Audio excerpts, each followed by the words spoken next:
Gordon.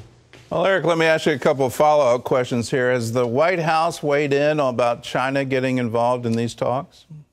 Oh, most definitely. You know, the White House is actually saying publicly that they are optimistic about this, but cautiously. And you know what, I tell you what, bringing China into the picture really narrows the scope for President Trump when you take a look at exactly where he can actually take these talks.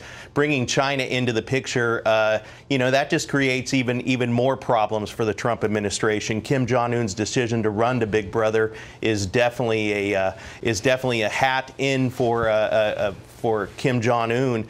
But now that the president will be dealing not just with North Korea but also with China, you cannot misplace the magnitude of this. You know that there is also no deal with China without North Korea getting into the picture as well. So it's interesting. The U.S. remains cautiously optimistic with this, and actually the Japanese Prime Minister is getting involved as well. He wants to have a meeting with President Trump on April 19th just to talk strategy before President Trump will actually go and speak with North Korea. Well, it looks like the region has some new hope. This is the first time a leader of North Korea has ever gone to South Korea. Could we get reunification on the table? Could that be part of the discussion?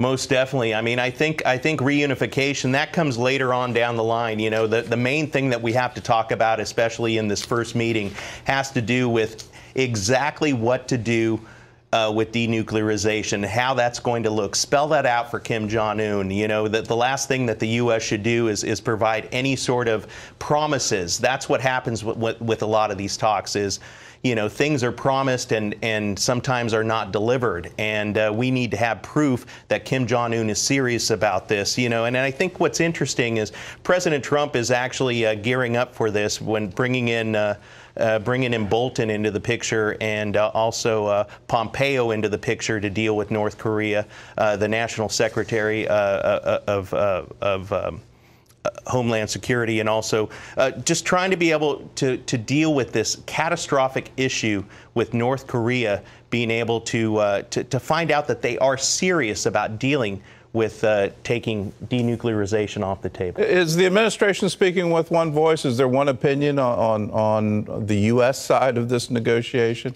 Mathis, the defense secretary, has already come out saying he has a different worldview than John Bolton, who is sort of brand new to the team.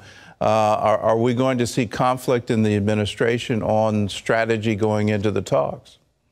Mattis and Bolton have said that they are willing to work together on this. Bolton actually wants more of a overthrowing. He actually wrote an op-ed talking about how he wants to overthrow the Korean government, possibly by force, where you talk to Mattis and he still wants diplomacy and being able to work out a situation, because he actually says that it will be catastrophic if, in fact, a preemptive strike is taking place. But, let's face it, all Kim Jong-un is interested in is what is good for Kim Jong-un. He wants to be able to take away some of these sanctions. He wants to be able to work together with the United States in order to be able to take some of these sanctions that are taking place against him from the United Nations. But this is a man who cannot be trusted. When you take a look at satellite imagery, it's already showing that Kim Jong-un is firing up some of his nuclear reactors after years of construction. So that's what's taking place right now. Satellite imagery, according to my sources over at the Pentagon, shows